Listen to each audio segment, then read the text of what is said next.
Hello, friends. Welcome, welcome. Nice to see you. Some familiar faces, some new faces. Thank you for coming.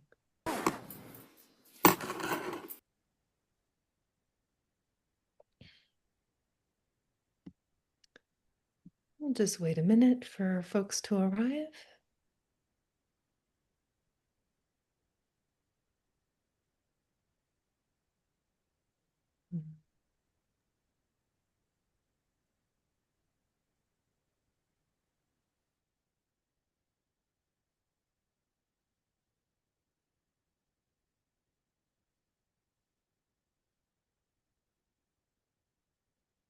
And Jenna, do you want to go ahead and get us started? Absolutely. Hello and welcome, everyone. My name is Jenna Kirkpatrick, and I am the manager of outreach and engagement for Evermore. Evermore is a national nonprofit based out of Washington, D.C. Our mission is to make the world a more livable place for bereaved people. We are changing policies and practices within our communities and across our nation so that all bereaved people can achieve a healthy and prosperous future. Please visit us at evermore.org to learn more. We will be sharing a special newsletter with you after this workshop. It should be out by Friday. It's called Evermore Voices, and it will contain the recording of this workshop, the collaborative poem we write tonight, the featured poems that Rosemerry will share with you, and invitations to write. I am also a poet and a bereaved mom. Every morning I read Rosemary's poetry, and one that struck me on Monday was called Just One Scene in One Movie. And all the scaffolding that has held me up crashes down, and I stumble from the theater to find myself in my body, heart naked as a cloud. I crouch in the dry dirt behind a building, weeping, unable to stand, stunned again by the truth of loving what must be lost. When finally I rise, my hat comes off. How right if it feels in my hair, on my face, the wind. My wish tonight is that the words that we share hold you all in community and understanding, and to know that we are together here to hold this space for one another. Let's take a few seconds for some deep breaths in silence to acknowledge all of our precious light and energy.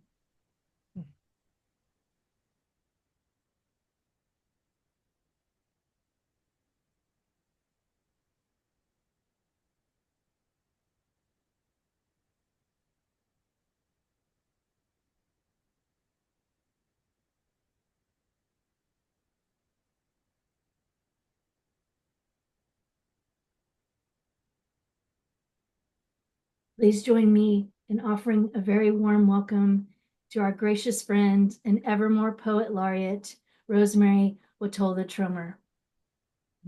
Thank you. Thank you, Jenna. And hello, everyone. Thank you for coming. Thank you. I think I'm going to just open with a snippet of a poem from Rumi, a version from Coleman Barks.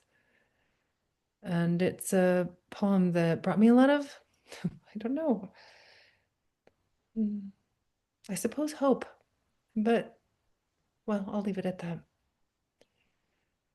The hurt you embrace becomes joy, joy.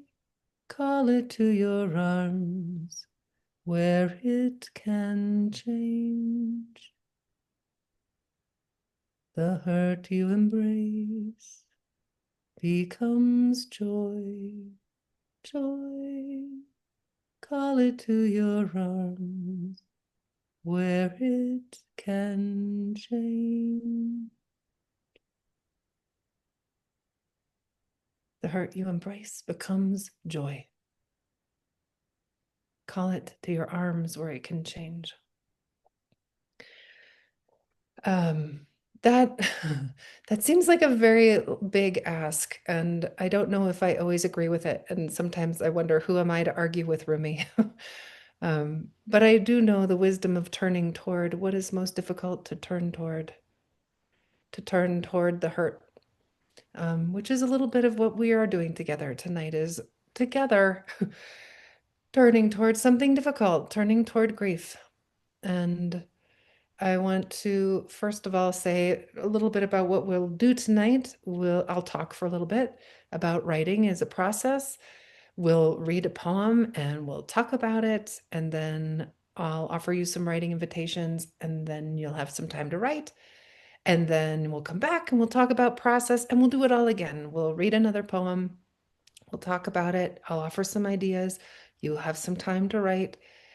And I just want to say, in that writing time, it's possible you won't write, which is also fine, friends. The writing itself is honestly just a byproduct of the real practice, which is showing up, which you've already done. So I just want to say that already, just by being here, you're turning toward something difficult. You're saying, okay, I'll turn toward grief. Maybe you write about it, maybe you don't. There will be a time then at the very end where there will be an opportunity to go into a small group and share what you wrote or not. Whether you go into a small group or maybe you choose to stay in the main room, no one has to share who doesn't want to. So I just wanted to let you know right away that in case you have any nervousness about, oh, I don't want to have to write something that somebody else is going to read, I want you to know you are totally free to be very selfish about what you write. It's only for you. It is only for you. And you don't have to share it if you don't want to, but there will be the chance to share it if you wish. So that's what our 2 hours together is going to look like. I want to let you know what isn't going to happen. uh, you're not going to fix anything, and neither will I. None of us are going to fix anything. And I also want to just invite every one of us right now to make a promise that not one of us is going to write anything any good. That isn't what we're here to do. But we are here to explore, and if we write anything at all, we can invite ourselves to write something true.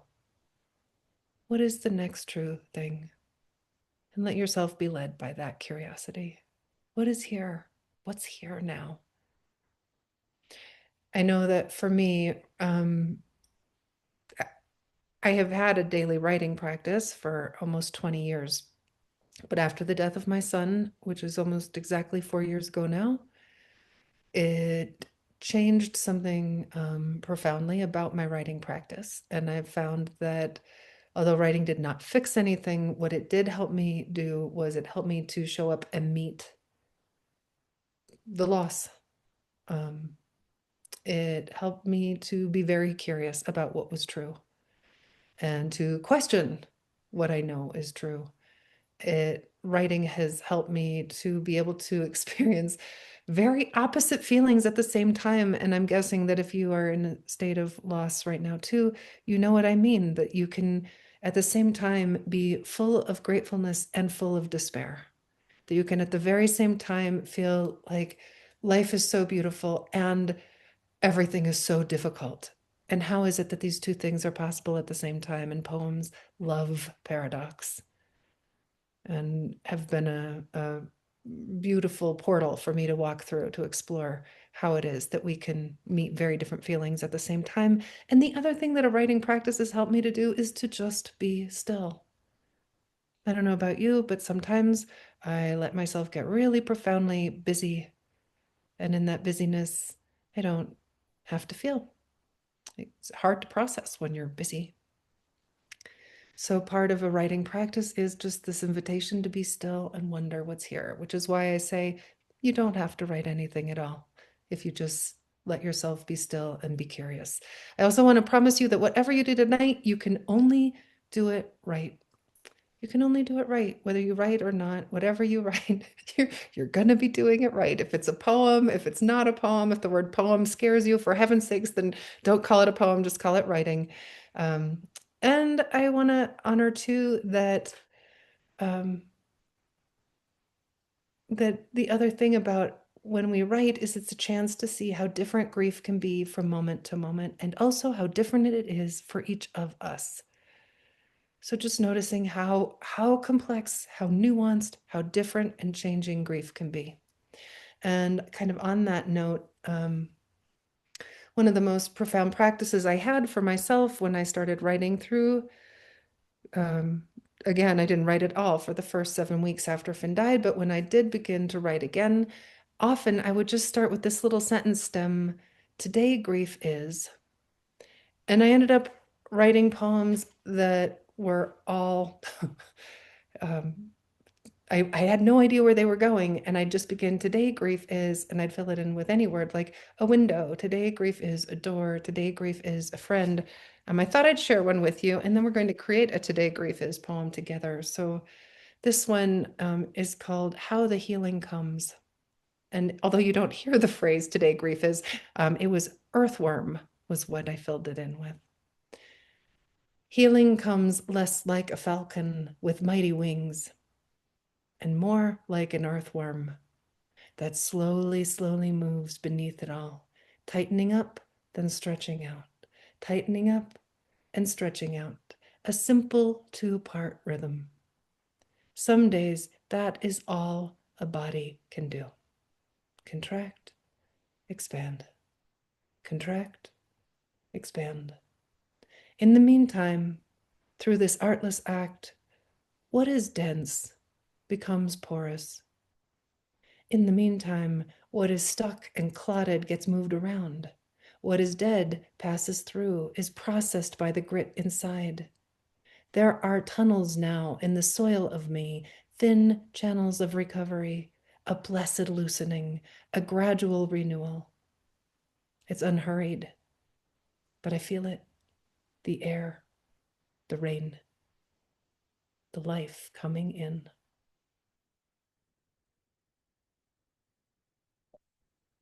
Different all the time. Some days so slow, some days it feels so fast, and sometimes so painful, and sometimes even beautiful. And I'm sure you know what I mean.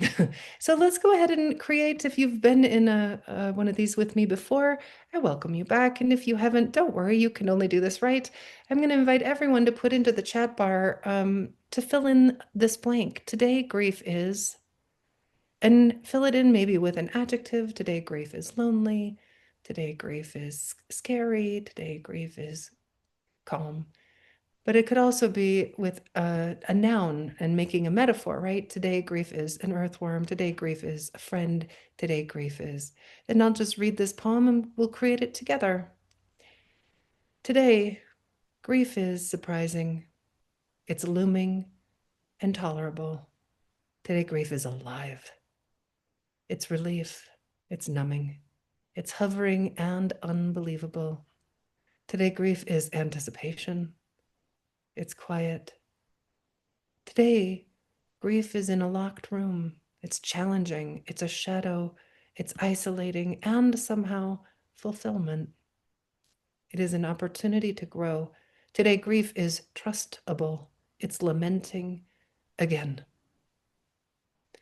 Today, grief is far away. Oh, it's painful. Oh, it's misty and heavy. It's a mellow evening. It's slow. Today, grief is curious.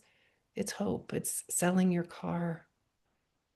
Today, grief is far away and it's a spilled bucket of water. It's a walk alone on the beach. It's overwhelming and omnipresent. It's a great sacred hayfield. It's fleas in my bed. It's connecting. It's a sandhill crane, a blanket, a mystery. Today, grief is heavy. It's a walk around the neighborhood. It's a zigzag life, a soft song. It's a catbird with its insistent sharp call and its curious humor. It's constant. It's a mess of tears. Today, grief stings. It's broken, sad communication with my husband. It's inscribed granite. It's shattering and loving. Today, grief is a floating feather. It's there and here.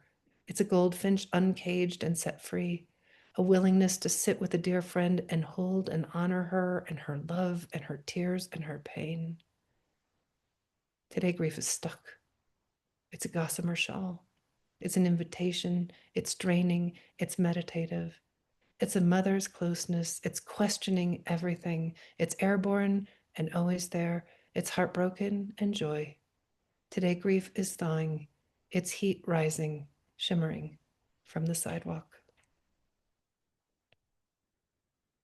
Oh, thank you, friends. Oh, today grief is praise. That just came in too. Isn't it astonishing just noticing all those flavors of grief? How vastly different it can be from person to person, from moment to moment. Thank you. Thanks for co-creating that. Jenna will send out that list so you'll be able to read that whole poem and know just how not alone we are as we show up to wonder what is grief. So I've noticed myself too that we could say there are really two kinds of grief. Two kinds of grief poems. One of them is the poem in which we write about or for or to the person or the thing that we're grieving. I just want to honor there are many kinds of grief, not only for grieving for someone who is no longer alive, but also grieving for someone maybe who is not in your life anymore for another reason. And sometimes you might be grieving other things, for instance, like the planet or, well, so many things we might grieve. And just to bring them in right now, I'm going to invite you to say the name or names of the person or the things that you're grieving. And if you have a candle, you could light it and we'll just bring that light in to the space together.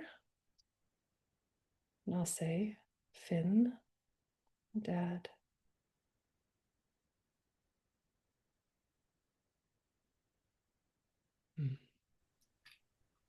Laura.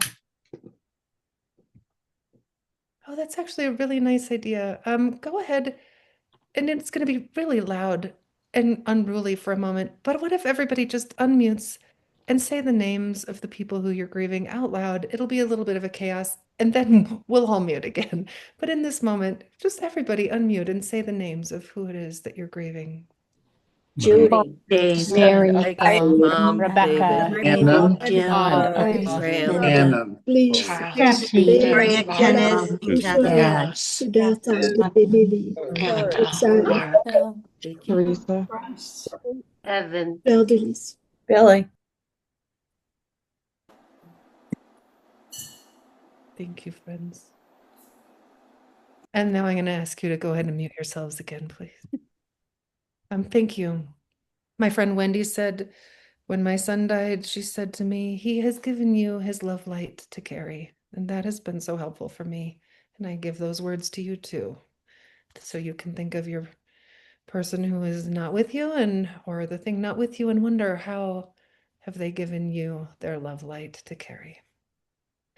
All right, so we're going to start by reading a poem by Valerie Bacharach, and it's called Aperture, and it's going to show up on the screen. It's also going to be in the chat bar, and I'm going to need 2 volunteers, please, to read this poem. And what I'm going to invite you to do is you're listening. The first time you listen to the poem, I am going to invite you to kind of reach toward it. If you could even like underline on the screen with your finger what stands out to you, any word or phrase or image.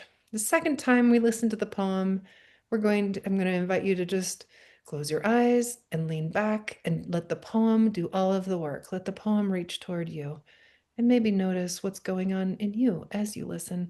2 volunteers, please, to read Aperture by Valerie Bacharach. Thank you, Uma, and one more.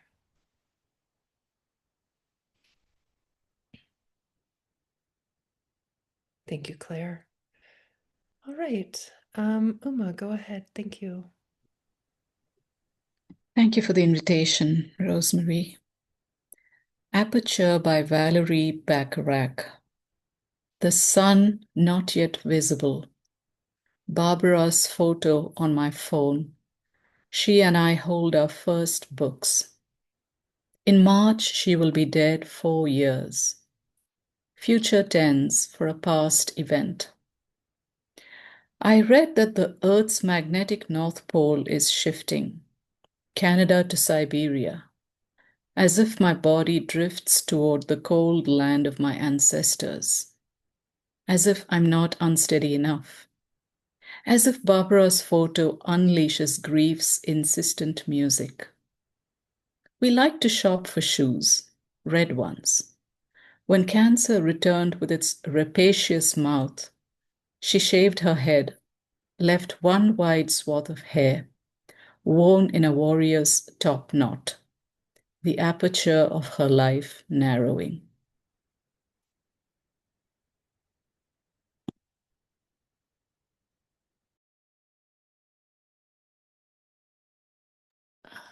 Aperture by Valerie Bacharach. The sun not yet visible. Barbara's photo on my phone. She and I hold our first books. In March, she will be dead 4 years. Future tense for a past event. I read that the Earth's magnetic North Pole is shifting. Canada to Siberia. As if my body drifts toward the cold land of my ancestors. As if I'm not steady enough. As if Barbara's photo unleashes grief's insistent music. We liked to shop for shoes, red ones. When cancer returned with its rapacious mouth, she shaved her head, left one wide swath of hair worn in a warrior's top knot, the aperture of her life narrowing. Beautiful. Thank you, Claire, and thank you, Uma. All right, I'm going to just open it up now for anyone who is willing to share. What do you notice about the poem? What line or word or phrase stands out to you? Or what do you notice about yourself as you were listening to it and reading it?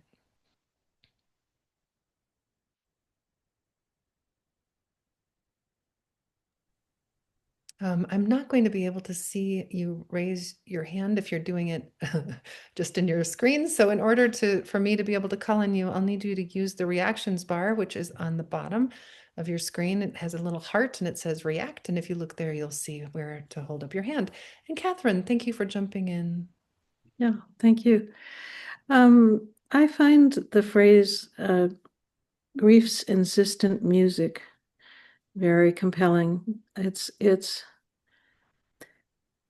true that I think of music generally in a joyful way, but it's sorrowful music, but it is very insistent. It doesn't go away. It changes, but it doesn't go away. It's insistent. Beautifully said. It changes, but it doesn't go away. Right. So that here 4 years later, still this music. Yeah, beautiful. Thank you. We can imagine, also 15 years later, 30 years later. Yeah, thank you. Martha Ann, and then Dawn.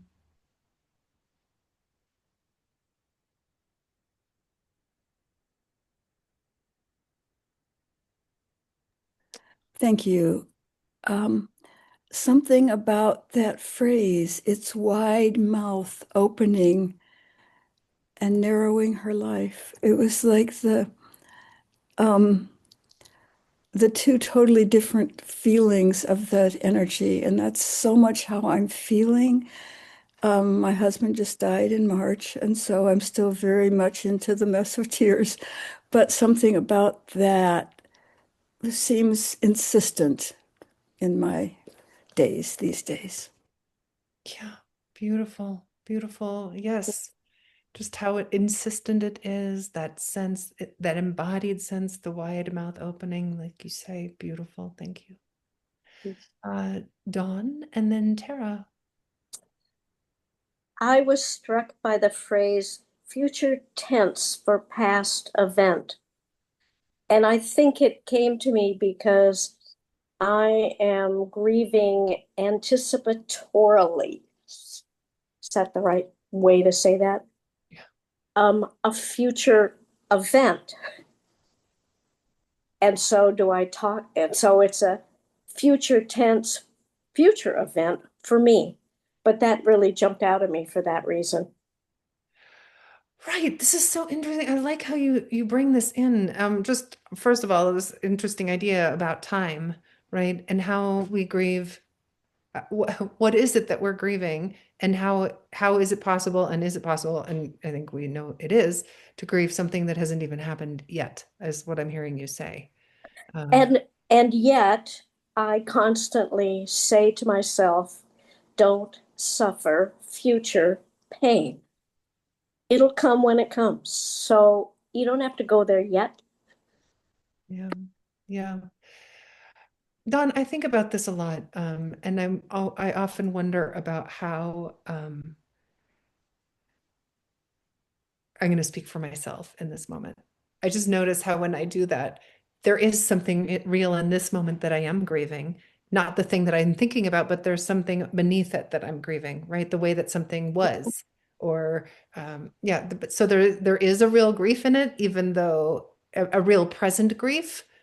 Uh, it may Yeah. not look like a death, but it might be the death of the way it was, which is something that I'm grieving, or I don't know, just putting that out there for a way that this has been present for me before. Yeah. Thank you. Yeah, thank you. Thank you for bringing in that future. I appreciate that. And Tara,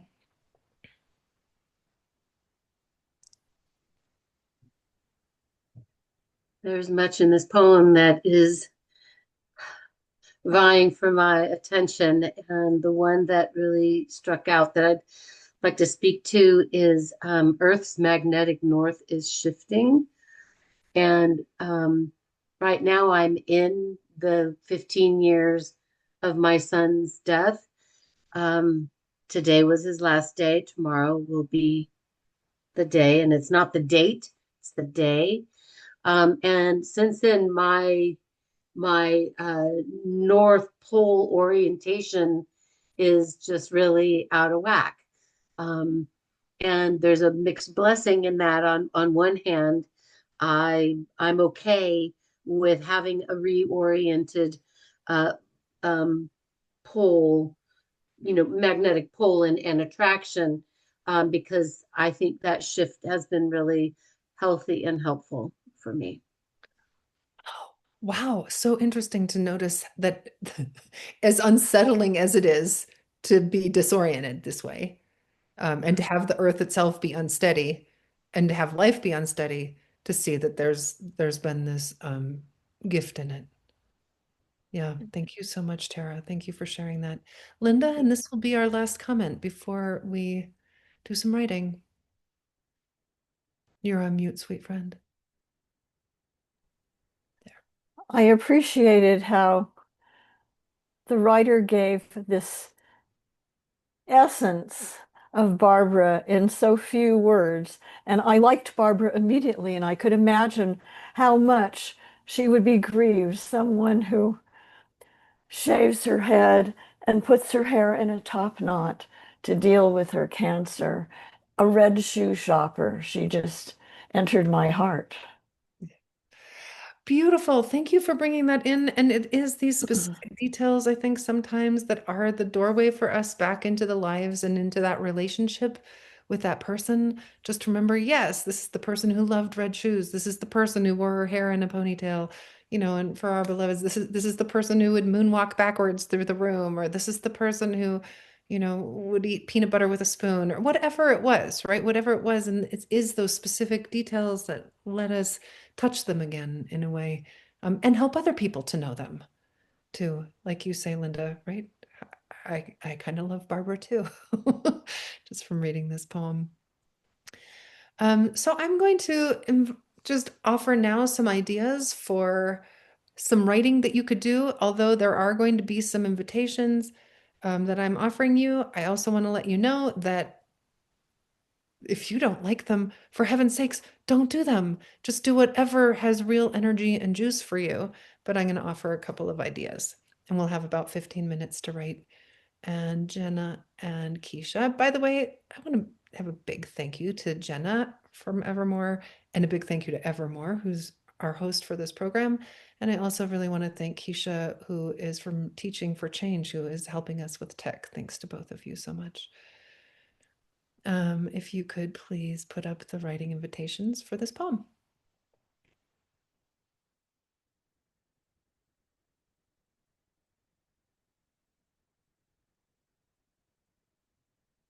Are they? Oh, there we go. All right. So here we see imagine, and Jenna, I think if you're able to, instead of clicking, it looks like you clicked on your desktop. If you're able to click just directly on the document, it'll make it a lot larger so we can read it a little bit better.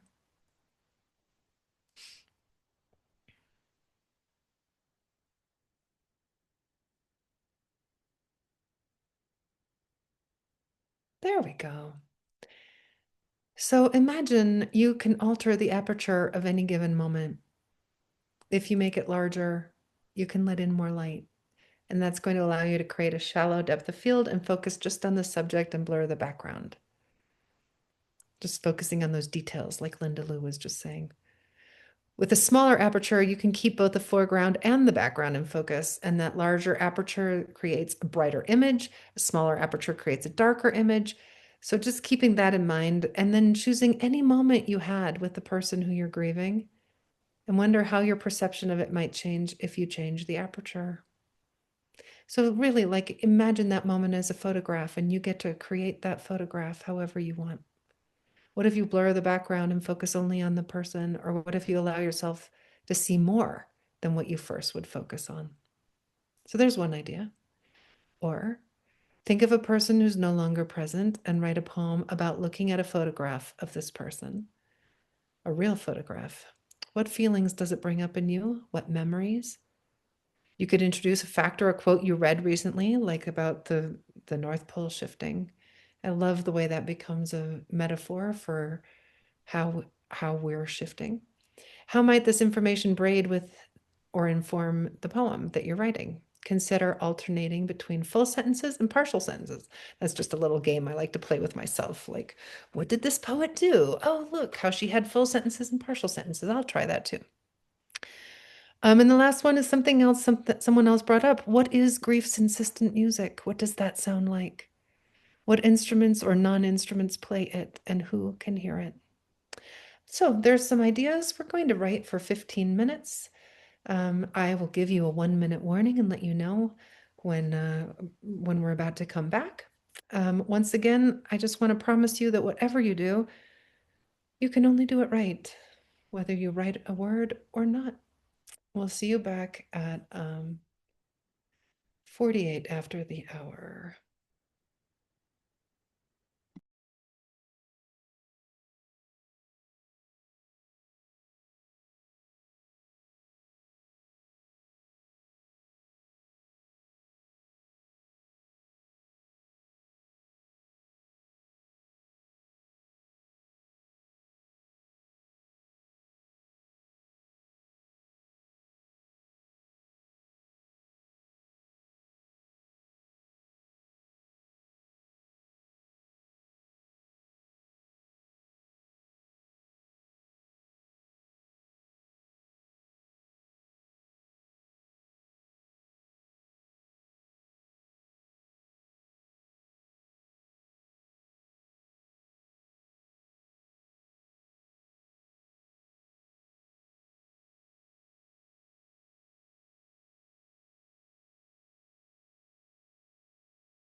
And a little less than a minute.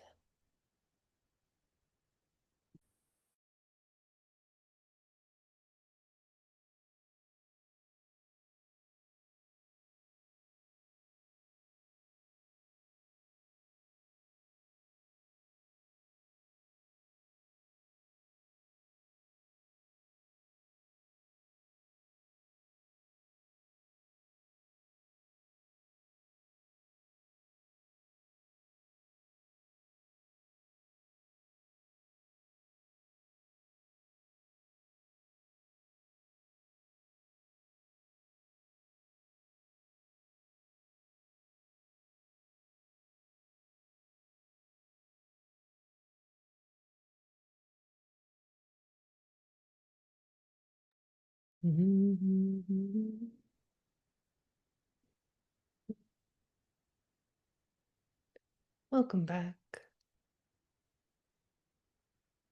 Welcome back, friends. Okay. So we have some time now just to talk about what happened. Not talking, not sharing what you wrote, but what you noticed about yourself. What did you notice about your process? What did you notice about how things arrived or how they didn't? If you found yourself unable to write or resistant or it just flowed out or surprised by what was there, what did you notice about the process or about yourself in this process?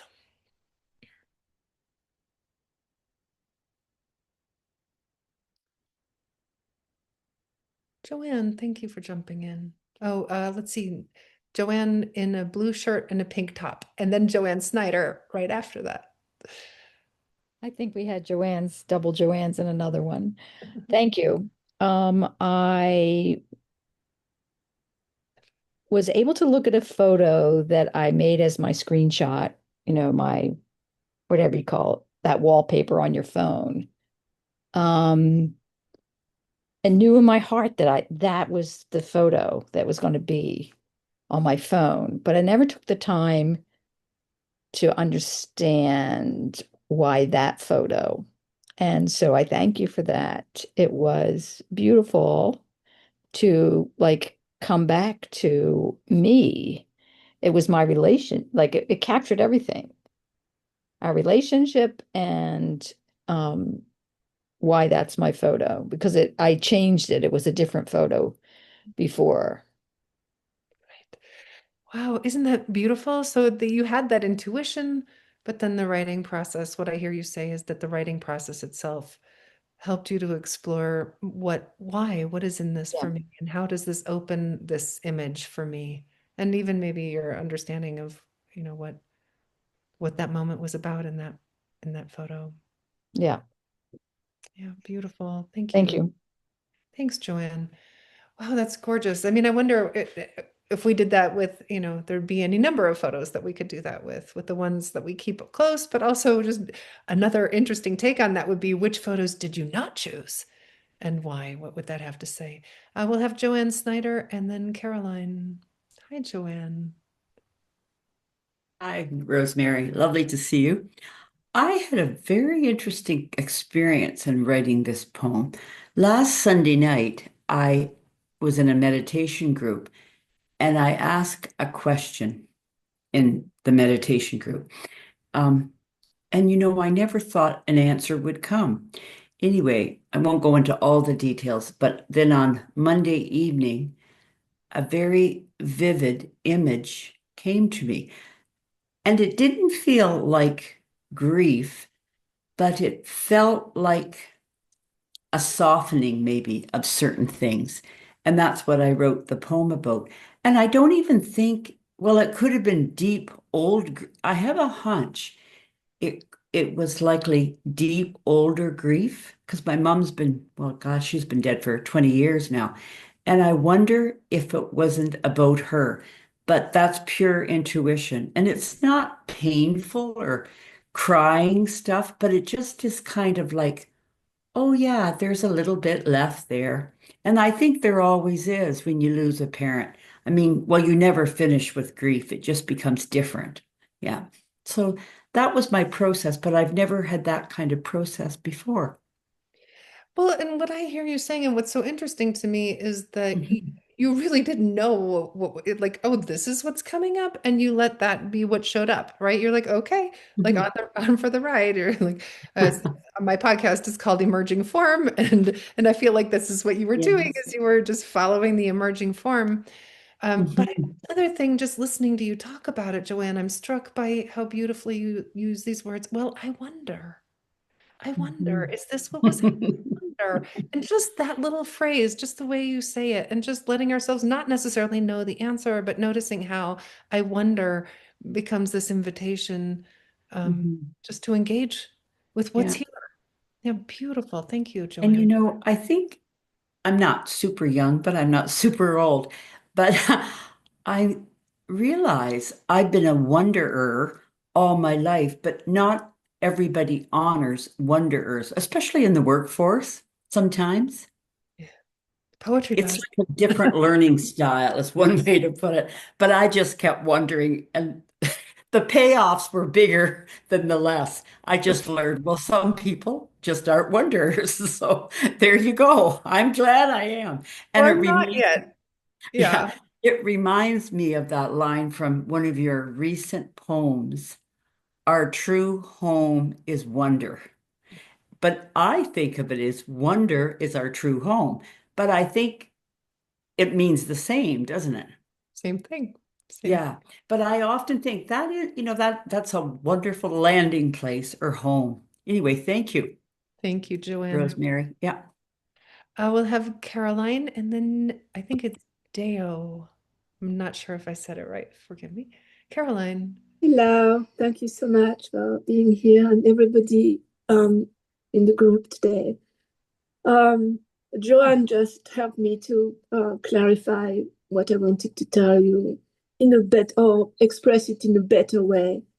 I've been wondering a lot about grief, writing poetry, and past, because for me, it's like I'm writing a poem about something which was happy and I love, and I share that, but it's in the past. Everything is in the past. So I know that you have a poem about Finn where you have the paradox of him being gone and he's still here today. So it's like you bring everything to the present, but this is very high level poetry.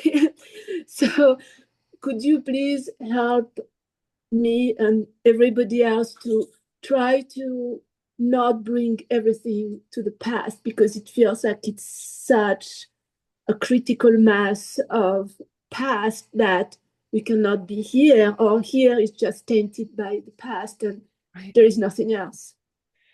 Right. I love that you bring this in, Caroline. And this is just a way, I think of this as a way to play, right? When we think about how the time in which a poem is written, what tense is it written in?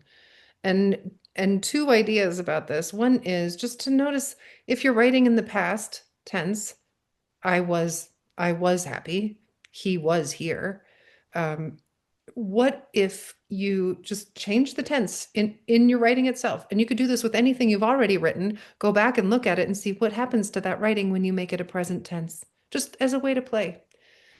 This is one idea, is just to do that straight up. But the other idea that I have is when we're writing about the past, then to very consciously bring in the present moment. And I do that myself. My little trick for myself is this phrase: what I did not know then. Now, all of a sudden, you've invited your present self to have an observation of your past self. Or you could also use a phrase like, you know, a question like, what do you have to teach me, self of 10 years ago? What do you have to tell me now? So that again, it's an invitation to bring it into the present moment. So that you're not pretending that the past didn't happen, of course it did. And you don't even have to pretend that of course we're going to write about the past. Of course we do. And the invitation to bring it into the present with our wonder, what do you have to teach me now? Or what do I know now that I did not know then? And let the poem be the bridge between the present and the past. Yeah, thank you. What a beautiful question that was. And Dale, I think this might be our last question, just for timing's sake. I see there are a lot of other hands up, and I'm sorry that I don't think we're going, or not question, but comment. I don't think we're going to have time for more, but if you stay in the main room, we'll be talking about process. So there's perhaps a chance to talk about it then. Dale, if you would say your name for me too. Got my name right. Thank you. Yeah, well, something happened today and I felt like it just wanted to be written about. And I had the first line, which was just what happened today. I wrote specifically what happened today. And then I felt like the whole thing was already here, like the whole poem was already here. And I just had to put words to it. Does that make sense? Like the whole thing. And I was just transcribing. That's what it felt like. How did that feel? It felt great, like being pregnant and then just here it is, It's like, yeah, it was a really cool feeling. Yeah. And yeah. Beautiful, Deo. Thanks for sharing that. I just want to say that when that happens, it is so lovely, isn't it? There's just it's such a gift. And I also want to say to everybody who did not have that experience, that's because it isn't always like that. And when it isn't like that, it's not like it's right that it's like that. You didn't do anything wrong if that wasn't your experience. It's just that sometimes that's how it is. And sometimes we sit there and we're like, and we try and nothing happens, or we try and then something happens, or we walk away and then it's all there. Or it's just so many ways for it to be right. But this is one of the most delicious, Surprising and fun. surprising and fun. Beautiful, beautiful. Thank you for sharing that, Deo. I love that you had that experience. Thank you. All right, so we're going to go ahead and talk about another poem. And what I wanted to share, I have the next poem we're going to look at is one of mine. And before we put it up on the screen, I thought I would share with you a video that my friend Holiday made. In fact, I just did an album called Risking Love, which is all about, oh, friends, how it can be very difficult to love sometimes. And what a risk we take when we make that choice. You won't be surprised that many of the tracks on the album are about showing up and loving in a time of grief, and how love can carry us in this time, and how difficult it can be to find love in this time also. So I thought I'd begin. The first time we read the poem, we're actually not going to read it. We're going to watch the video.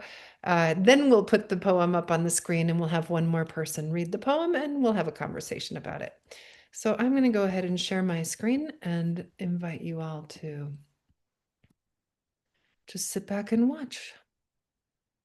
Once again, I want to honor that Steve Law is the musician, the guitarist, and Holiday Mathis made this video. Okay.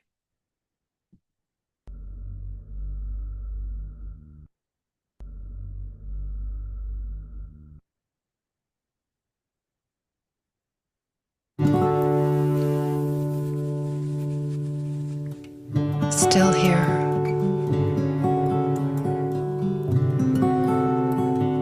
After I did not die the first minute, I lived the next minute. More truly, life lived me. More truly, the thick air, infused with lake scent and rosemary and late summer, insisted I breathe. More that the sun did not let me not see my beloveds still here. The thick green leaves of August reminded me life pushes through. There was not a half second I forgot the horror, and still I did not die. After I lived the first day, I lived the next day. Opened the door and drove the car and held close the people I love. Rain fell and a rainbow bloomed, and the night was sleepless and long. longer. I lived the next week, the next, the next. I lived the next year, and the next. More truly, the same life that lives through mushroom, tulip, magpie, worm, eagle. You, that same life keeps living me. The horror, no less real. Love continues to sprout like new trees after fire, slow and indisputable, a gift. What seemed gone is still here, the way light and dark and air are still here. Another day, another year.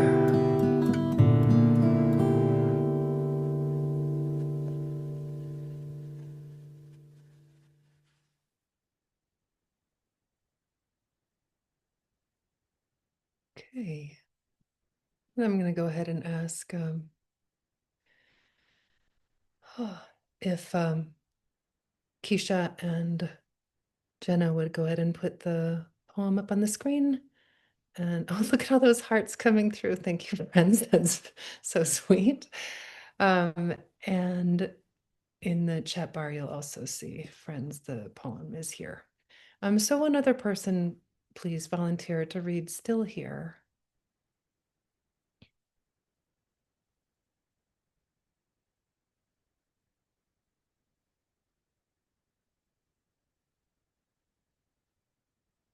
Thank you, Martha Ann.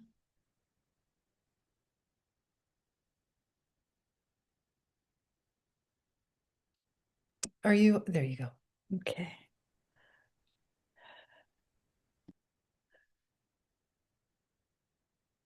After I did not die the first minute, I lived the next minute. More truly, life lived me. More truly, the thick air, infused with lake scent and rosemary and late summer, insisted I breathe. More that the sun did not let me not see the beloveds still here. The thick green leaves of August reminded me life pushes through. There was not a half second I forgot the horror. And still, I did not die. After I lived the first day, lived the second. I can't remove this, it's in my way.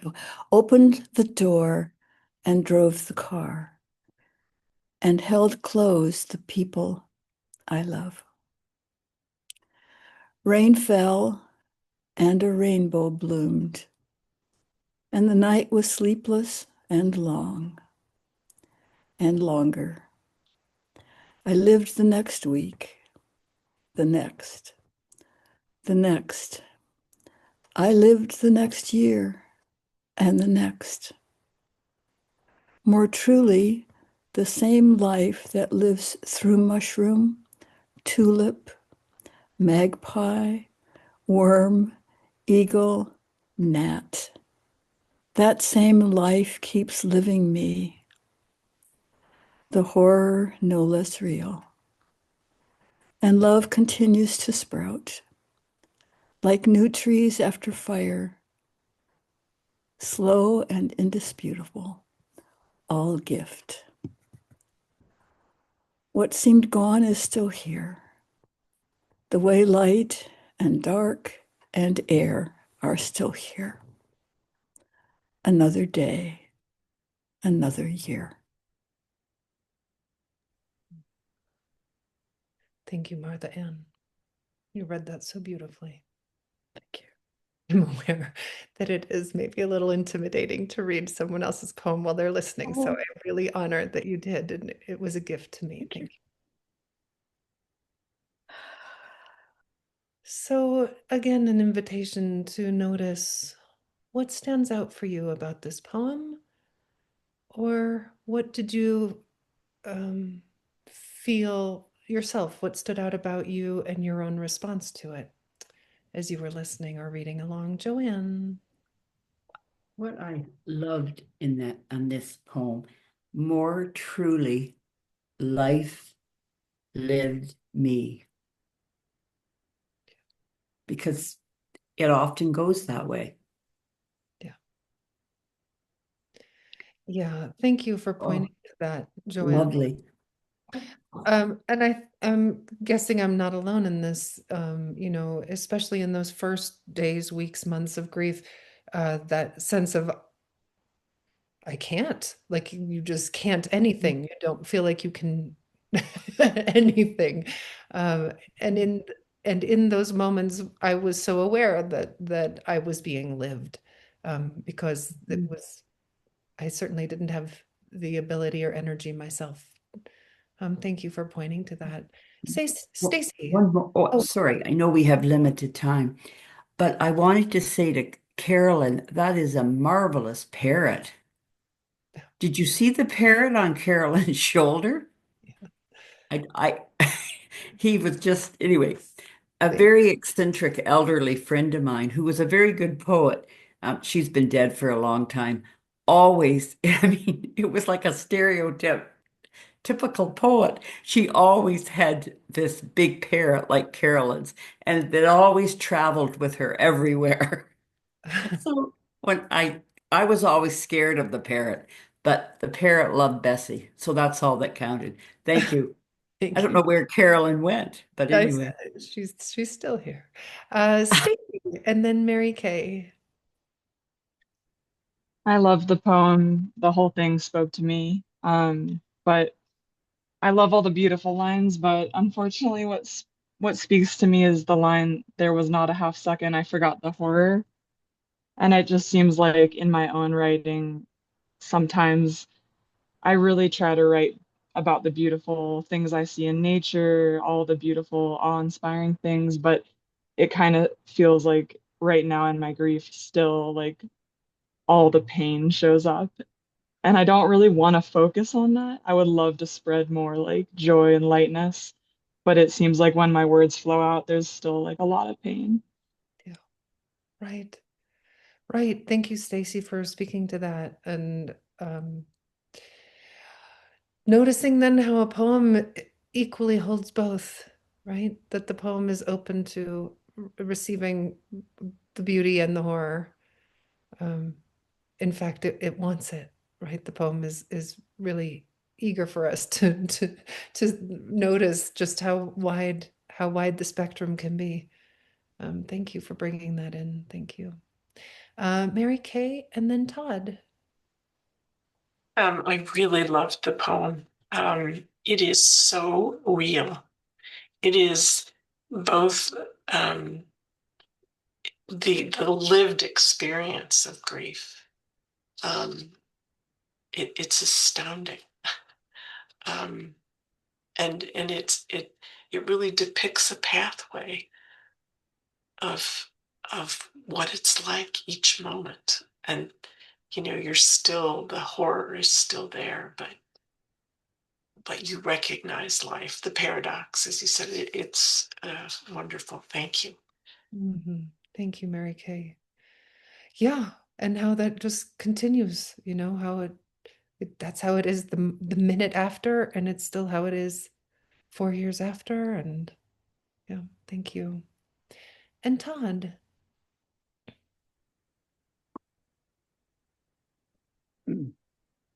Two things. One is what someone previously said about life lived me really struck me.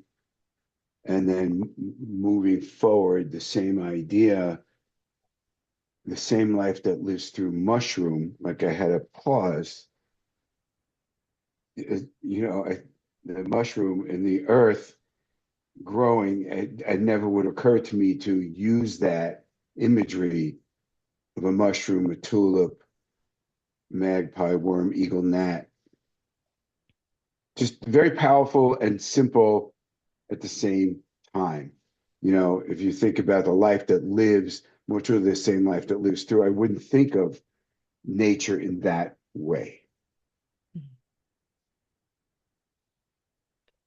Yeah, right. I remember just thinking at the time when I wrote it about how aware I was, how little agency I felt I had, and was very aware of just my agencylessness, and that made me very similar to mushroom, or like, how is it that it's alive? What's living through that mushroom? And how was that then the same experience in a way that I was having too? Yeah, thank you for bringing in that. Uh, and I don't know, I'm guessing maybe other people in this gathering had a similar experience where it was so profoundly important for me to be outside and to be in the natural world, whether I was walking or just sitting, but really letting myself be held um, by the earth itself and its inhabitants. Patricia, and this will be our last comment before we do some writing.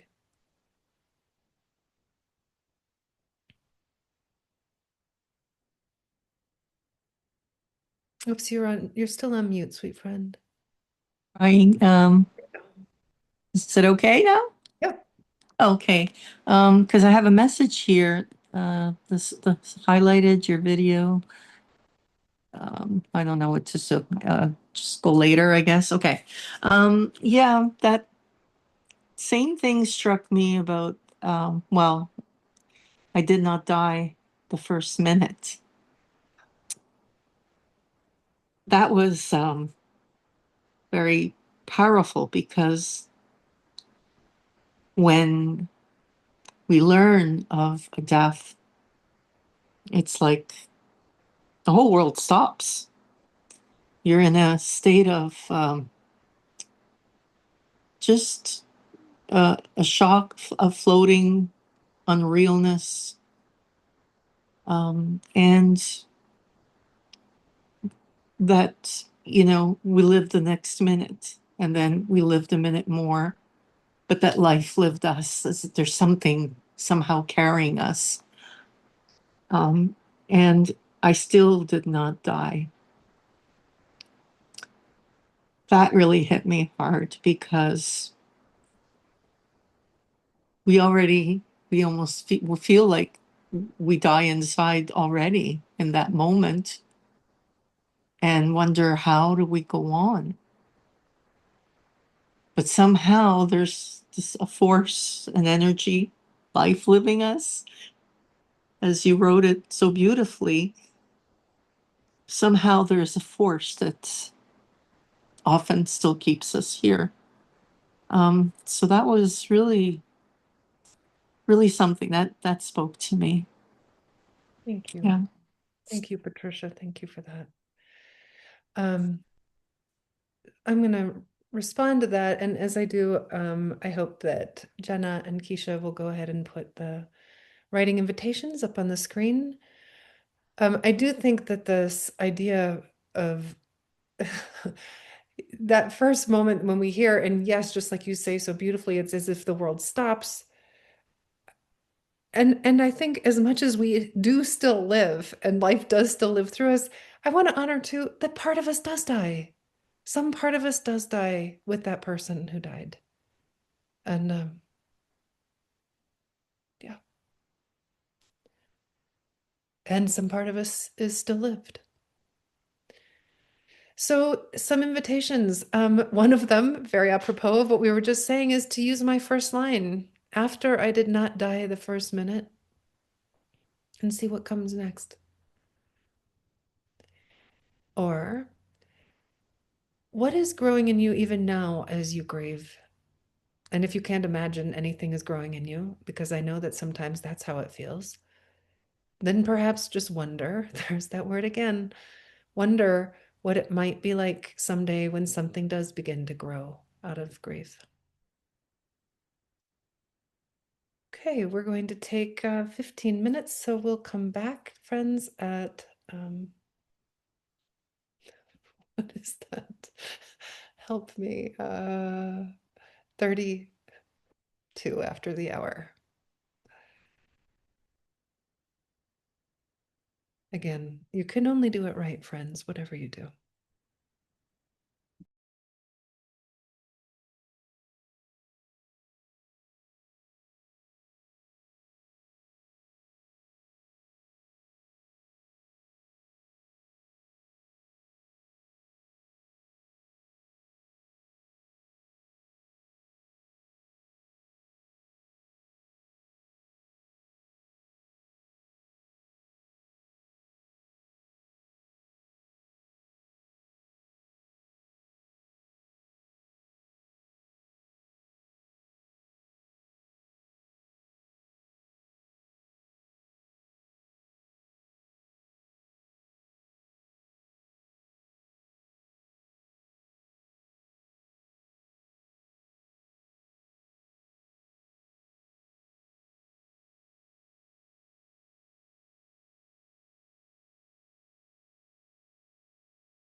And a little less than a minute.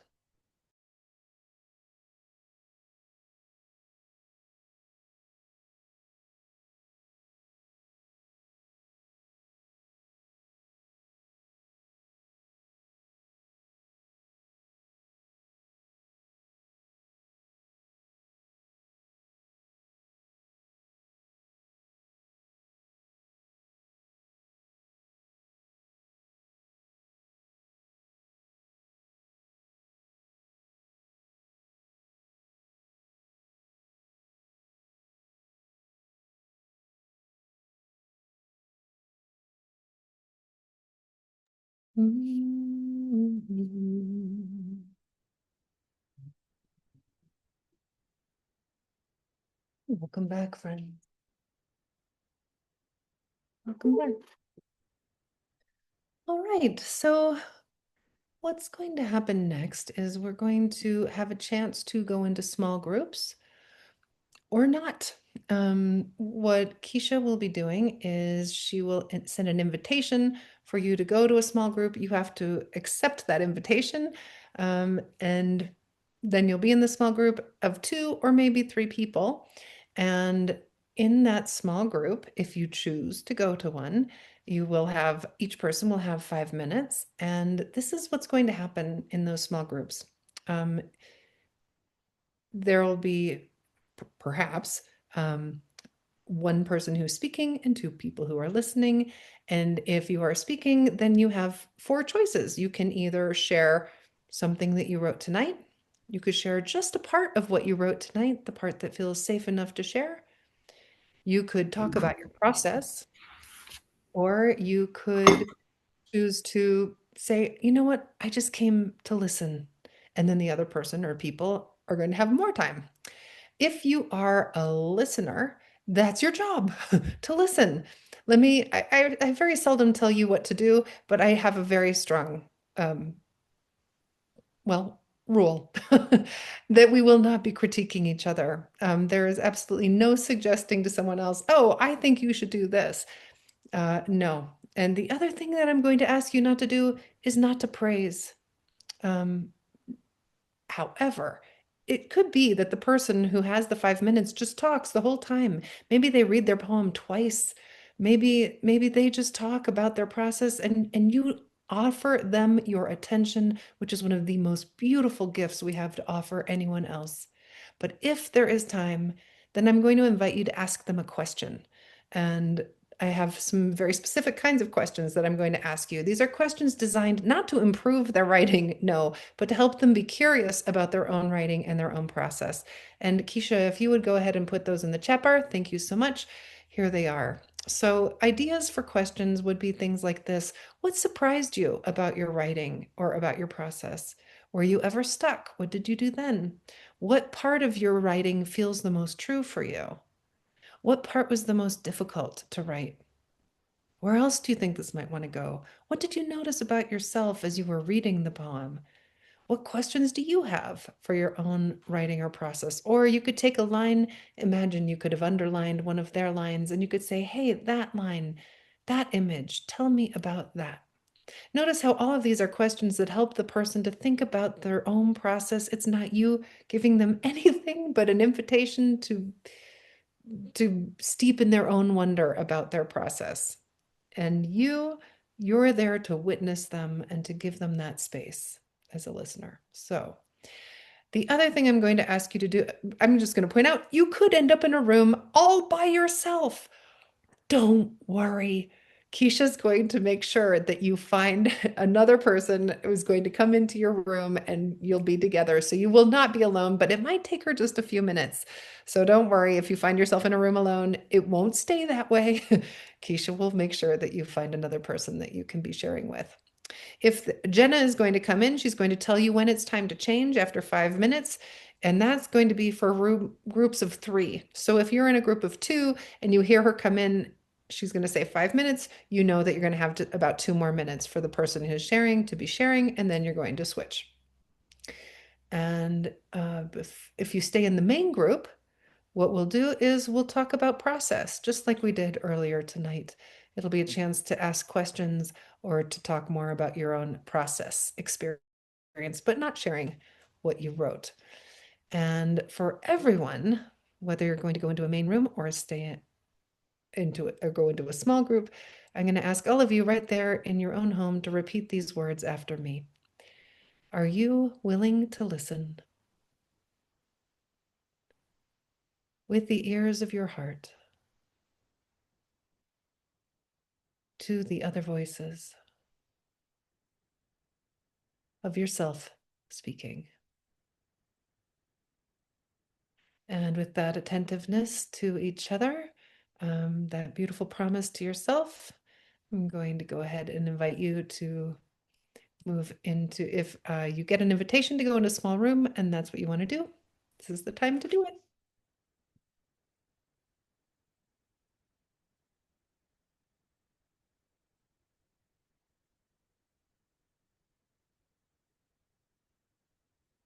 All right, and Jenna, if you see what time it is, 6:37, so in 5 minutes, we'll go ahead and switch.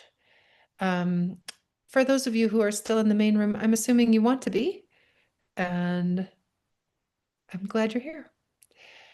Here's what happens in the main room is that the only thing that you need to know is that if you are talking and it's time for Jenna to tell people to switch, then I'm going to have to say, hold on to that thought, and then we'll be all quiet while Jenna goes in and breaks into the rooms and breaks in, that sounded so violent, and lets them know it's time to switch. And in the meantime, we'll just wait for a moment and then we'll continue our conversation. All right. So for the friends who are still here, anyone willing to share something about your process tonight, or if you have a question about writing poems as a way to meet grief? Once again, I may or may not be able to see you raise your hand, so if you would go ahead, and I'm going to unpin myself too so that we can all see each other. There. Anyone have a question or a thought? Lisa, and then after Lisa, we'll have Mary. Hi, I have a something I wanted to share and a question. I was rather stuck on that second writing, but I kind of pushed through, and what kept coming back to me was the same word, which I'm very familiar with in this process over the last year or so, and that is expansion, expanding. And then as I was just sort of writing about that, then aperture came back from the first poem. And so that was really nice. I still didn't really get very far, but I felt like it just sort of, I just sat with that, you know. And my question is, I'm used to like receiving a writing prompt, or even a lot of times when I'm journaling and just journaling, it's more kind of a subconscious, just sort of a dump kind of a thing. And I'm just wondering, I think that's why I was stuck this time, because maybe I was sort of resisting that. And then I felt like I'm overthinking. So I'm not sure what my question is. Maybe you understand. Totally. You've said so much valuable stuff, Lisa. So I'm just going to comment a little bit on a lot of it. First of all, isn't it beautiful that that whole idea of the aperture came back? And I feel like this is something so profound about why I love reading poems so much, is that when we read a poem and then all of a sudden we notice that it does have this return, even though, maybe it was a poem ago or some poem you read 3 days ago, or, to me, this is part of the reason why I love to read so many poems, is because I find that these little seeds get planted and then they come when they come in their own time. And doesn't that make sense? right? I want to just say about my own way that I write, and I just want to honor there are so many ways to do it right. And for some people, this chance to just write and like you said, this dump, this kind of a subconscious dump, and it just like coming out and whatever it is, that is one way to write. And it's wonderful. I mean, it works for a lot of people. Typically, I tend to I always do this little impersonation of myself writing. I'm going to do it right now. This is a picture. This is an impersonation of me writing.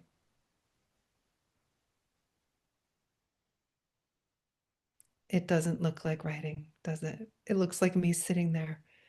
But that's a way that I love to write. And I don't call that stuck. I just think that that's part of the stillness of that's involved in this process. Hold on one second. I'm going to ask Jenna to jump in and Okay. I'm ready. I have 24 seconds, but I'll go ahead and broadcast. Oh, go ahead. We can wait 24 seconds. We don't want to have anybody miss out on their 24 seconds.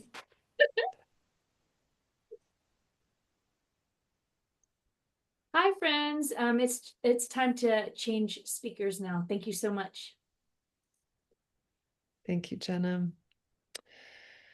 So I just think this is one of these things to notice if you're used to it just flowing out and that's not what's happening. And maybe that feels like, oh no, what's wrong?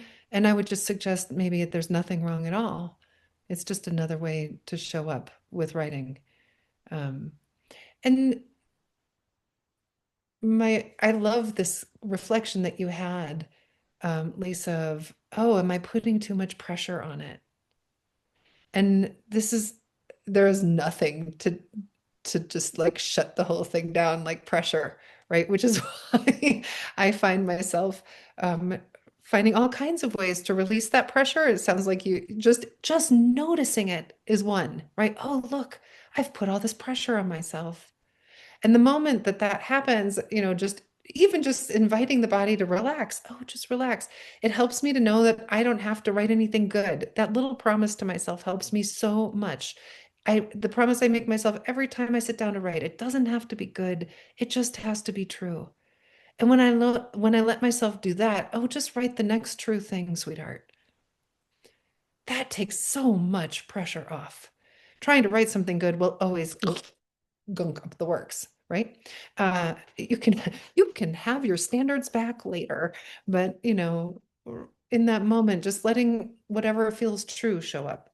And just if a writing invitation isn't working for you, then sometimes I'll just sit with it for a long time and then I'll be like, okay, and I'll just try something else.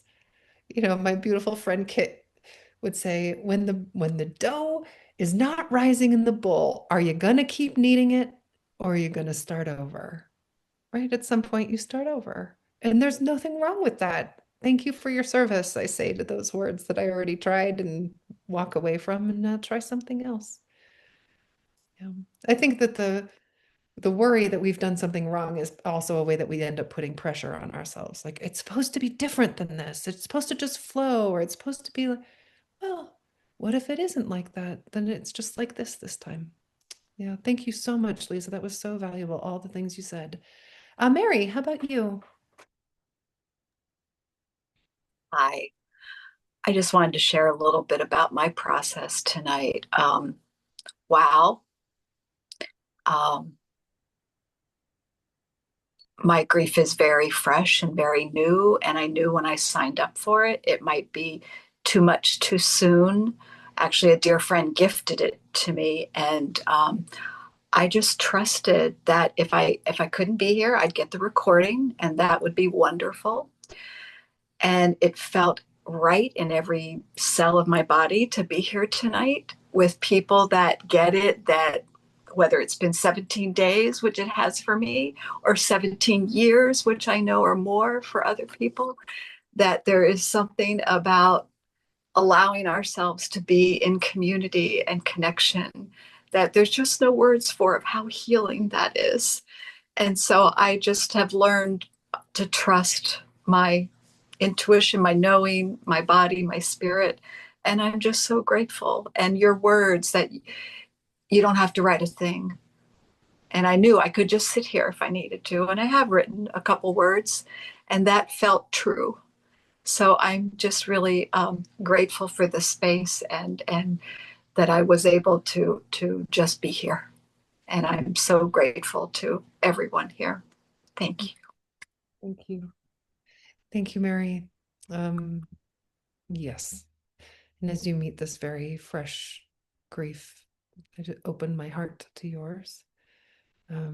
Yes, it's so true. What a beautiful permission you gave yourself to know that if it wasn't right, you could not show up this way. That would be fine too, right? And also I find it's also true. In fact, that's one of the poems that I wrote tonight was about exactly this, about just how beautiful it is to come together and show up for each other in our grief and the communion of that. And it doesn't fix anything, it doesn't make anything better, but there's something beautiful that happens when we meet each other in these tender spaces. Thank you. Thank you for bringing your broken open heart tonight. And Lynn.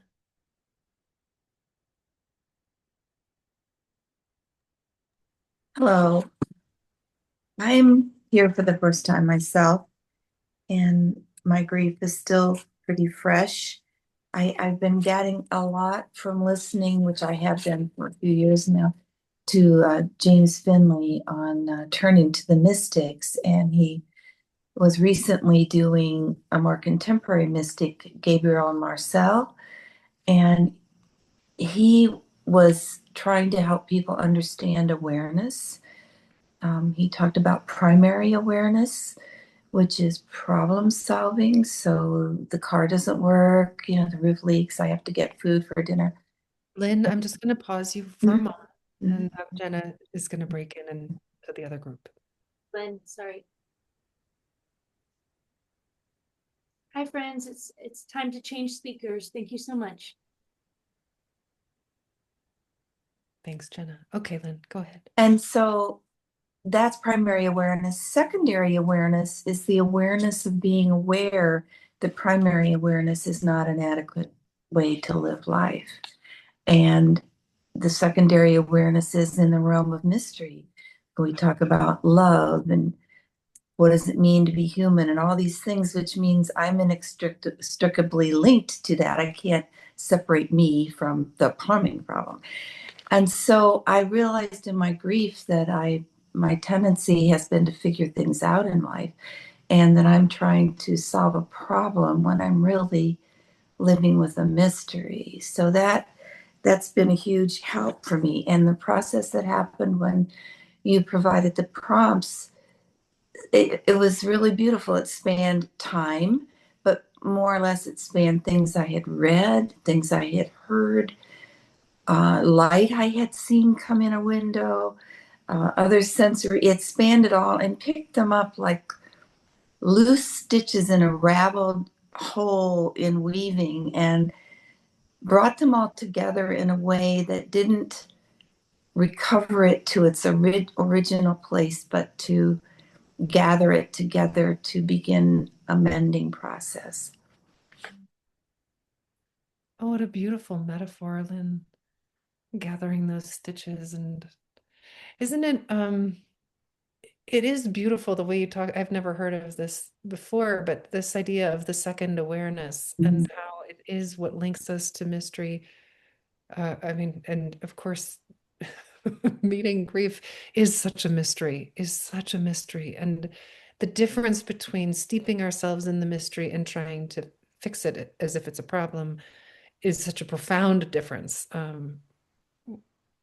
I love that you pointed it to it this way. And yes, the writing of poems, and I'd say even just the reading of poems is deeply this second awareness. Thank you.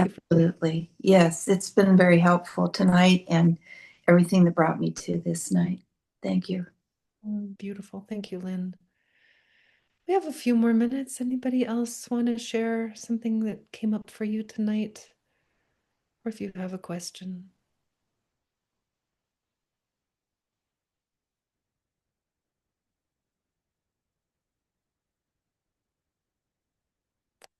Lisa again.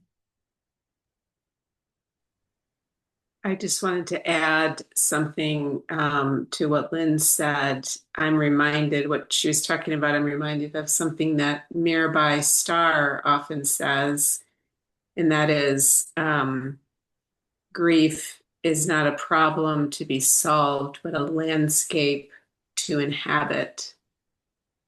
And that has really helped me. Like Lynn, I mean, I'm a problem solver. I'm very good at solving problems. And that just opened up a whole new way of just almost like how do I want to say it? A relief, even. I don't really have to do anything. I need to learn to be. So, yeah. And nothing harder than to do nothing sometimes, right? Right. Nothing can be the absolute hardest thing to do. Yeah. The part of us that wants to fix, to control, to make it better, can be really loud and make it feel like it's a problem if we're not doing something.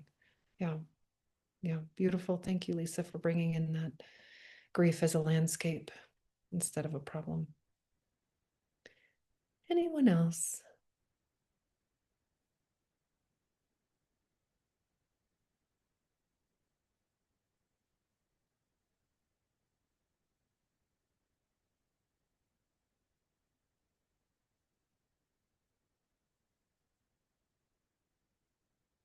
And I'll say about my own process that I was surprised tonight that a dream came in that I'd had. And it wasn't really based on any of the prompts, although then it kind of wove into them as I continued to write. And I was just so surprised at how the dream had so much to offer me now. It was a dream about trying to name the different kinds of loss. Yeah.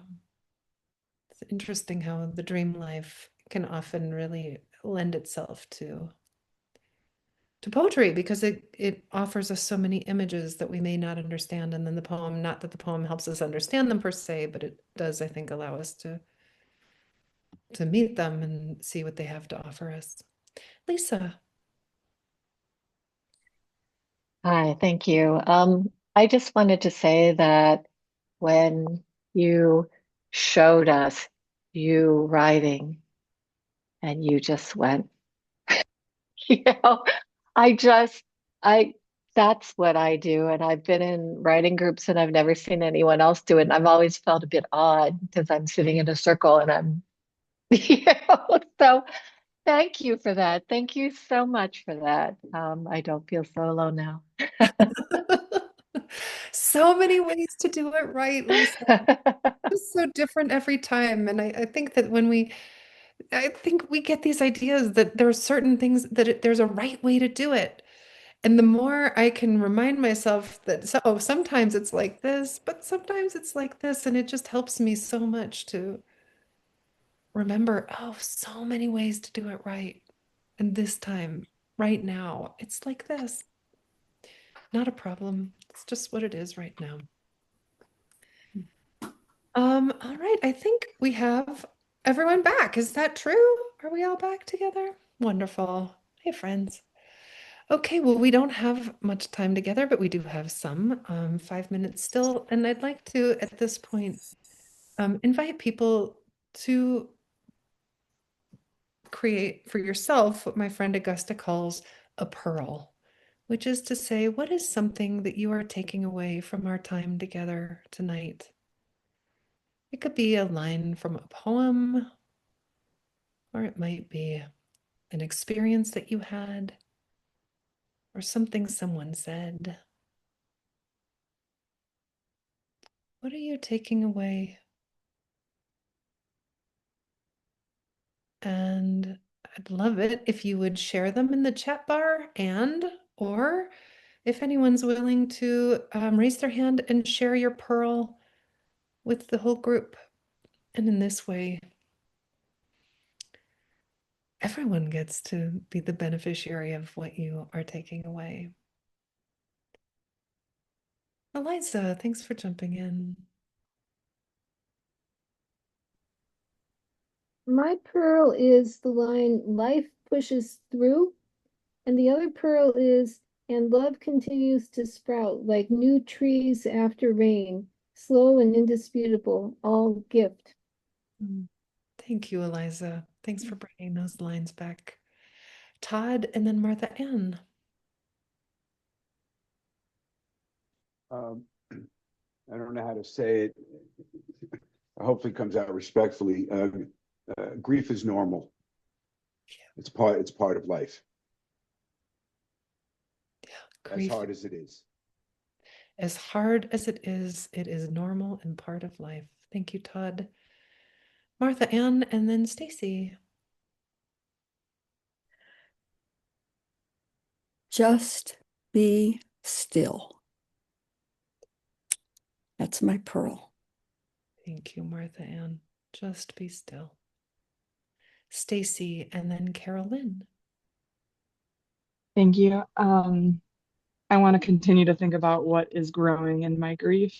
It feels like my grief has shifted from 7 years of tears, and now I want to kind of focus on what is it now and what's growing and just notice the difference. Thank you. Thank you, Stacy. What is growing in my grief now? Thank you. Carolyn and then Lisa. Being in the moment has been such a gift, and you make this such a beautifully safe place. I'm just so grateful to be part of this high frequency energy and light. Blessings on all of us. Thank you. Thank you. Thank you for co-creating that beautiful safe space too. I appreciate that. Lisa and then Harriet. The idea, that word aperture, and the idea of a lens, and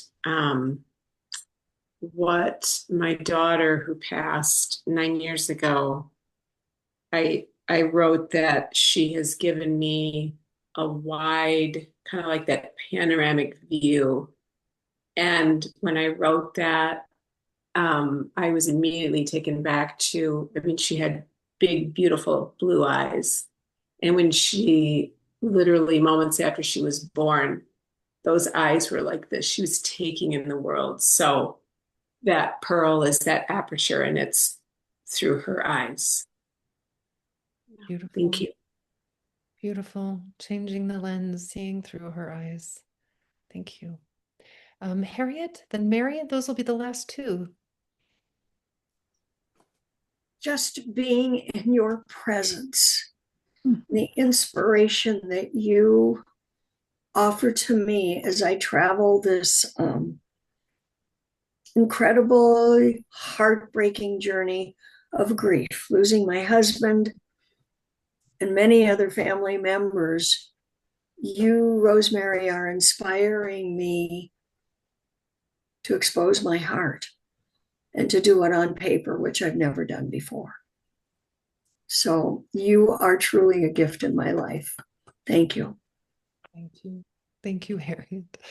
Thank you. Thank you for finding that courage to expose your heart. Thank you. And Mary, this will be the last one. My two pearls are healing presence and not alone. Thank you. Thank you so much, Mary. Here we are together. Grief can be shared, says Elaine in the chat bar. So we'll close, friends, just with this same little song that I sang to begin. And I'm going to sing it in just little phrases so that if you like to sing too, you can sing right there in your own home. Please do not unmute because that makes for craziness on Zoom. But if you do wish to sing along, I invite you to do so. I'll just leave the space for you to repeat. The heart you embrace becomes joy, joy. Call it to your arms where it can change. Thank you, friends. You'll receive that poem from Rumi, the poem that I began with about the earthworm, and all the poems and all the writing invitations that we had tonight that will all be in a email that Jenna will send you. Oh, it just occurred to me, Jenna, that I didn't put the link for the video in there, so I'll go ahead and do that too. I'll add that to that packet. And guys, let's give huge thanks to Rosemerry and to Keisha. Thank you guys, and thank you all for being here. Thank you, friends.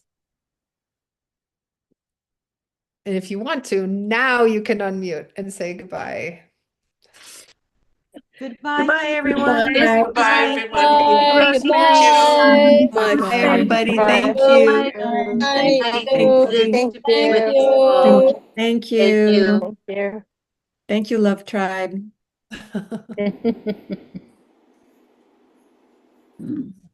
Blessed be.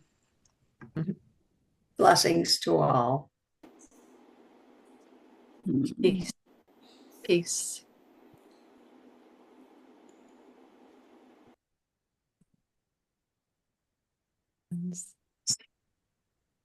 Hi, sweet Sally Russell. I did get to see Hamnet. Did you see it? No. You're on mute, darling. They told us we weren't going to get in. And I saw you standing there. You were like behind us. So I don't know how you got in, but I was with Anne and two other people.